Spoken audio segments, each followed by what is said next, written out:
Permohonan kedua adalah untuk adanya buku register siswa di SMA 6.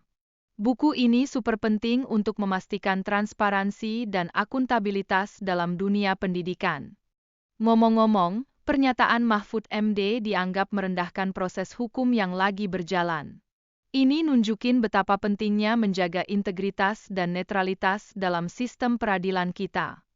Proses hukum masih dalam tahap mediasi, loh, dan keputusan seharusnya nggak diambil sebelum semua bukti diperiksa. Ini crucial untuk memastikan keadilan bagi semua pihak yang terlibat. Dalam sistem peradilan sipil, langkah pertama adalah menunjuk mediator sebelum proses mediasi dimulai. Ini bagian penting dari mekanisme hukum yang harus dipahami semua orang. Nah, gugatan tersebut belum dibacakan, jadi belum ada yang tahu isi gugatan secara rinci, termasuk Mahfud MD. Situasi ini makin kompleks ya. Gugatan ini mengandung 4 petitum. Salah satunya adalah permintaan untuk membuka semua dokumen terkait kualifikasi Jokowi. Ini jelas menunjukkan fokus pada transparansi dalam proses hukum. UGM diminta untuk buka informasi tentang latar belakang pendidikan MR Jokowi, supaya nggak ada informasi salah yang beredar di masyarakat.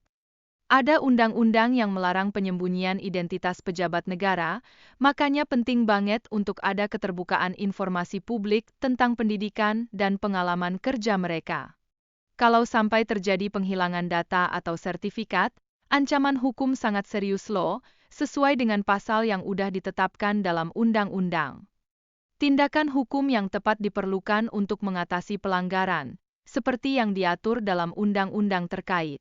Ini termasuk pentingnya laporan polisi dalam proses hukum. Mediasi yang dilakukan ini bertujuan untuk mencapai kesepakatan antar pihak-pihak yang terlibat. Pertemuan privat bisa bantu mengungkap keinginan masing-masing pihak, loh. Bukti yang jelas sangat penting dalam proses hukum, seperti menunjukkan ijazah yang sah. Ini langkah krusial untuk memperkuat argumen di pengadilan. Dokumen kayak ijazah dan aset itu bagian dari tanggung jawab pejabat publik untuk memastikan akuntabilitas. Ini sesuai sama prinsip pemerintahan yang baik. Undang-undang LHKPN mewajibkan pejabat untuk melaporkan harta kekayaan mereka secara transparan. Ini langkah anti korupsi dan untuk meningkatkan kepercayaan publik. Proses hukum harus jadi sarana pendidikan bagi pejabat, bukan untuk menghina mereka. Ini bantu bangun kesadaran akan pentingnya integritas dalam pemerintahan.